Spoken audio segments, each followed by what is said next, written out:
مفتی طارق مسعود کے بیانات کے لیے طارق مسعود آفیشیل کو سبسکرائب کریں۔ طارق مسعود آفیشیل۔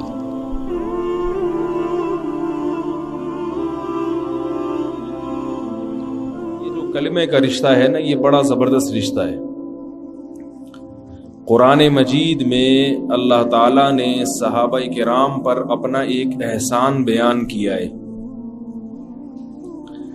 کہ لو انفقت ما فی الارض جمیعا ما الفت بین قلوبہم، کہ اے نبی محمد صلی اللہ علیہ وسلم، اگر آپ ان صحابہ کو آپس میں محبت پیدا کرنے کے لیے پوری دنیا کی دولت بھی خرچ کر دیتے تو ان کی لڑائیاں آپس کی ختم نہیں ہوتی۔ اسلام کے دنیا میں آنے سے پہلے عربوں میں لڑائیاں بہت تھیں، قبیلوں میں لڑائیاں،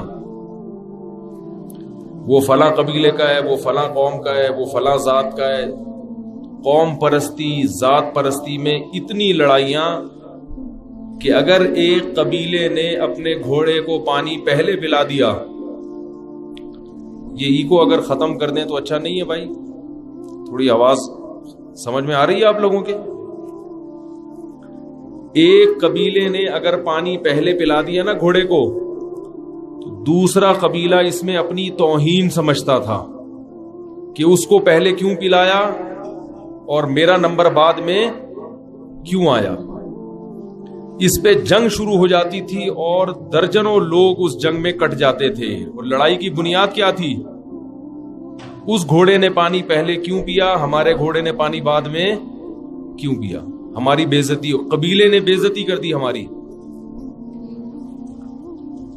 تو یہ لسانیت کی جنگ تھی، قوم پرستی کی جنگ تھی۔ اسلام جب دنیا میں آیا ہے تو صحابہ کرام تمام ایک کلمے کے تحت آپس میں متحد ہو گئے۔ بھائی بات سمجھا پا رہا ہوں میں اپنی؟ ہے بھائی؟ یہاں تک کہ حضرت سلمان فارسی رضی اللہ تعالی عنہ، جو عرب بھی نہیں تھے، فارس کے تھے، فارس ایران کے، ایک جنگ میں، ایک لڑائی میں صحابہ کرام نے حضرت سلمان فارسی کو اپنا امیر بنایا۔ عرب دوسری قوموں کو برداشت نہیں کرتے تھے، اپنے ساتھ برداشت نہیں کرتے تھے، اپنا امیر بنانا کہاں سے برداشت کریں گے؟ لیکن صحابہ نے کمانڈر اور امیر کس کو بنایا؟ ایران کے حضرت سلمان کو، جو فارسی بان تھے۔ تو جب یہ لشکر لڑائی کے لیے گیا ہے، اور حملہ بھی کہاں کرنا تھا؟ ایران پہ، فارس پہ حملہ کرنا تھا۔ تو جب یہ لشکر گیا ہے، انہوں نے، جو اس وقت آگ کی پرستش کرنے والے لوگ تھے، ایران میں رہتے تھے، ان کے قلعے کو چاروں طرف سے گھیر لیا۔ تو حضرت سلمان فارسی جو کمانڈر تھے اس قوم کے، عربوں کے، انہوں نے کہا صحابہ کو کہ ابھی حملہ مت کرو، ہمیں نبی نے حکم دیا ہے کہ پہلے ہم دین کی دعوت دیں، اگر وہ دعوت کو ٹھکرا دیں گے تو پھر ہم ان پہ حملہ کریں گے، اور ہم ان کو 3 دن مہلت دیں گے سوچنے کے لیے۔ بھائی توجہ ہے نا آپ لوگوں کی؟ یہاں تھانہ ہے قریب میں، کیونکہ جب میں بات سمجھ میں نہیں آتی پھر میں پولیس بھی بلوا لیتا ہوں سمجھانے کے لیے۔ تو حضرت سلمان فارسی رضی اللہ تعالی عنہ نے اہل فارس سے خطاب کیا، جن سے لڑنے کے لیے آئے تھے، ان سے خطاب کیا، تقریر کی، کہا کہ دیکھو ہم تم سے نہیں لڑیں گے جب تک ہم تمہیں دین کی دعوت نہ دے دیں۔ اگر تم مسلمان ہو جاتے ہو تو ہماری تمہاری پھر کوئی لڑائی نہیں ہے۔ تو دعوت کا آغاز کیسے کیا؟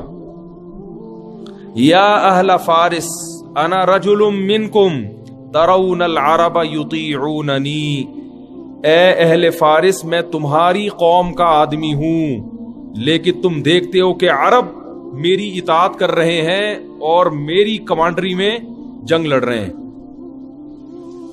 یعنی اس میں بتا دیا کہ میں جس مذہب کی طرف تمہیں دعوت دے رہا ہوں اس میں قوم پرستی، بولو بھائی، نہیں ہے۔ اور قوم پرستی کو ختم کرنے کے لیے عرب جو اونچی قوم تھی، انہوں نے ایک عجمی کو اپنا کمانڈر بنایا ہے، یہ ثابت کرنے کے لیے کہ اسلام میں قوم پرستی نہیں ہے، عرب عجم کا فرق نہیں ہے.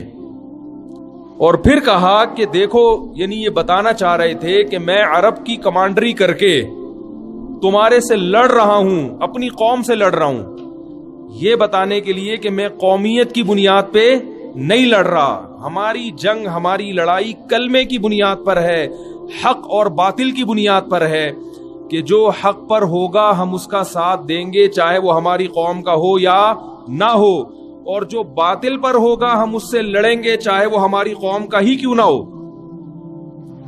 یہ دعوت اور یہ سوچ دنیا میں کون لے کر آیا؟ محمد صلی اللہ علیہ وسلم، اور تمام پیغمبر یہی دعوت لے کر آئے ہیں. لیکن آپ کو یہ چیز اب صرف دیندار طبقے میں نظر آئے گی، علماء میں، صلحاء میں نظر آئے گی، مگر عوام میں لسانیت اور قومیت آہستہ آہستہ پھیل رہی ہے. تو میرے بھائی، دین اور کلمہ واحد ایسا رشتہ ہے جو بہت ساری قوموں کو آپس میں، بولو بھائی، جوڑ سکتا ہے. کلمے کا رشتہ. آپ تبلیغ میں نکلتے ہیں، کوئی کس قوم کا نظر آئے گا، کوئی کس قوم کا نظر آئے گا، کوئی کس قوم کا نظر آئے گا، امیر کسی دوسری قوم کا ہوگا، ماتحت کسی دوسری قوم کا ہوگا. تو یہ اللہ کی بہت بڑی نعمت ہے.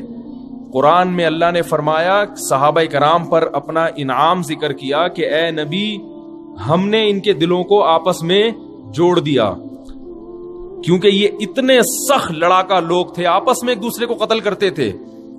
لو انفقت ما فی الارض جمیعا، پوری دنیا کی دولت بھی آپ خرچ کر دیتے تو ان کے دلوں کو آپس میں نہیں جوڑ سکتے تھے. اور پھر جب صحابہ کے دل آپس میں جڑے ہیں، پہلے جنگ اس پہ ہوتی تھی کہ میرے گھوڑے نے پانی پہلے، تمہارے گھوڑے نے پانی پہلے کیوں پیا، یہ ہماری توہین ہے. اب کیا ہوا کہ ایک دوسرے کو پانی پلانے میں پہل کر رہے ہیں. مشہور واقعہ ہے نا غزوہ احد کا. پانی مانگا ایک صحابی نے، دوسری طرف سے آواز آئی پانی، تو یہ کیا کہہ رہے ہیں، پہلے بولو بھائی ان کو پلاؤ. وہ کہہ رہے نہیں، پہلے اس کو پلاؤ. تو میرے بھائی، یہ دین واحد ایسی چیز ہے جس سے قوموں میں بھی محبت پیدا ہوتی ہے، اور گھروں میں بھی محبت صرف دین ہی کے ذریعے پیدا ہوگی.